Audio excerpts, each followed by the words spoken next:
নমস্কার। আজকে আমাদের পাঠ বিষয়বস্তু শিখনের ক্ষেত্রে প্রেরণার ভূমিকা। মানে শিখনের ক্ষেত্রে লার্নিং এর ক্ষেত্রে আমাদের মোটিভেশন কিভাবে সাহায্য করে এবং কতটা প্রভাবিত করে সেই সম্পর্কে আজকে ক্লাসে আমি বোঝাবো। আমি দেখুন এখানে 5টা পয়েন্ট দিয়েছি। মেইন 5টা পয়েন্টের উপরে প্রেরণা বিশেষভাবে সাহায্য করে থাকে। শিখনের ক্ষেত্রে প্রেরণার ভূমিকা বেশি থাকে।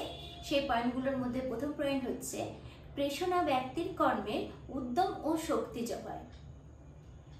আমরা ক্লাসে যখন আমরা পড়াই বা যখন আমরা কিছু শিখি বা যখন ছাত্ররা কিছু শেখে বা টিচাররা যখন কিছু পড়াচ্ছে, সেই ক্ষেত্রে কিন্তু সেই পাঠদান চলাকালীন কিন্তু শাস্তি, প্রশংসা, নিন্দা এই বিভিন্ন ধরনের উদ্বোধকগুলো বা উদ্দীপকগুলো সেই সময় ব্যবহার করা হয়ে থাকে।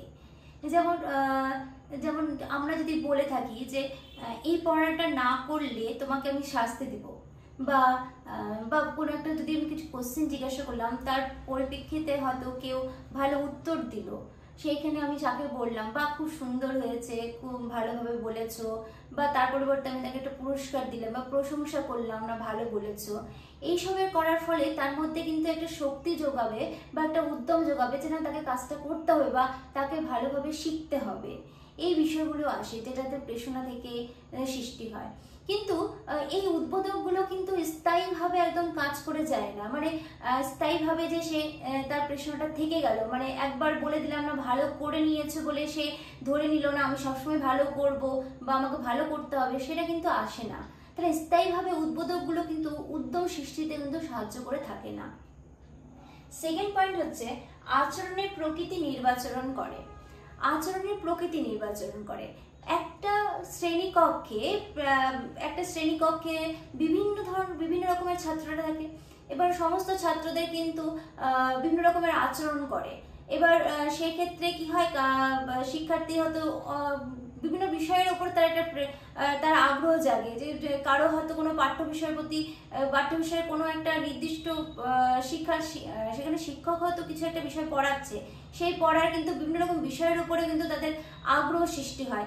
কেউ সেই বিষয়ের হয়তো প্রথম দিকটা জানতে চায়, আগ্রহ সৃষ্টি করে, কেউ হয়তো পরের দিকটা জানতে চায়, আগ্রহ সৃষ্টি করে। এরকম বিভিন্ন বিষয়ে কিন্তু তাদের আগ্রহ সৃষ্টি হয়।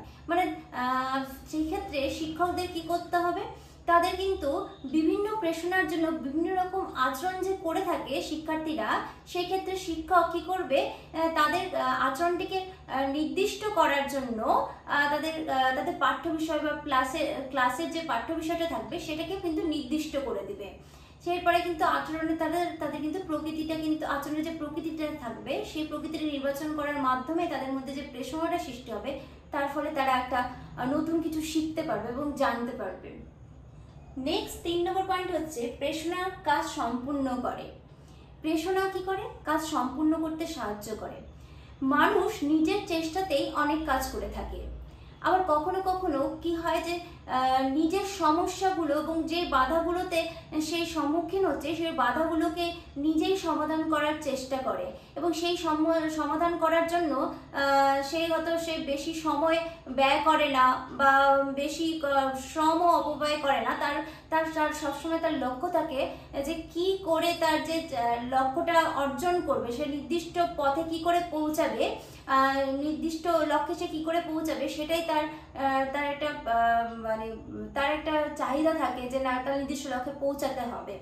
এই জন্য সে কি করে, তার নিজের শিক্ষকের সাহায্য নেয়, কখনো অভিভাবকের সাহায্য নেয়, কখনো সহকর্মীর সাহায্য নেয়, এবং এই সাহায্যের মাধ্যমেই কিন্তু সে নিজের কাজটা নিজে করেই, নিজের বাধা অতিক্রম করেই কিন্তু কিছু শিখতে পারে। এরপরে শিখন কৌশলকে প্রভাবিত করে। কি করে? প্রেরণা শিক্ষার্থীর শিখন কৌশলকেও প্রভাবিত করে। শেখার সময় কেবলমাত্র যান্ত্রিক প্রচেষ্টা বা ভুল পদ্ধতিতে না শিখে শিক্ষার্থী যাতে অন্তর্দৃষ্টি প্রয়োগ করে কিছু শেখে, সেক্ষেত্রে শিক্ষক অবশ্যই নজর রাখবেন এবং শিক্ষক অবশ্যই কিন্তু লক্ষ্য করবেন। এবং প্রেরণার মাধ্যমে তাদের যাতে মনোযোগ বৃদ্ধি ঘটে কিছু শেখার ক্ষেত্রে এবং কিছু জানার ক্ষেত্রে, সেই দিকেও কিন্তু শিক্ষক অবশ্যই নজর রাখবেন। লাস্ট পয়েন্ট হচ্ছে আচরণের গতিপথ নির্ণয় করে। আচরণের যে গতিপথ রয়েছে সেটা নির্ণয় করবে কে? শিক্ষক।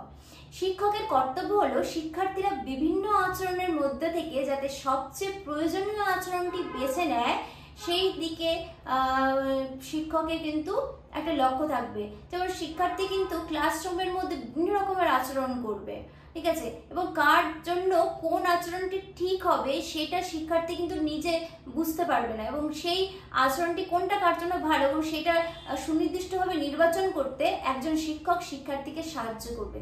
এবং এইভাবেই কিন্তু একজন শিক্ষার্থী প্রেরণার মাধ্যমে নিজে নিজে শিখতে পারবে এবং শিক্ষণের মাধ্যমে তার মাধ্যমে একটা কিছু জানার বিষয় কিছু জানতে পারবে এবং কিছু শিখতে পারবে। তাহলে আজকে আমরা কি পড়লাম? শিক্ষণের ক্ষেত্রে প্রেরণার ভূমিকা। আজকে ভিডিও এইটুকুটাই, নেক্সট ক্লাসে আবার দেখা হবে। নমস্কার।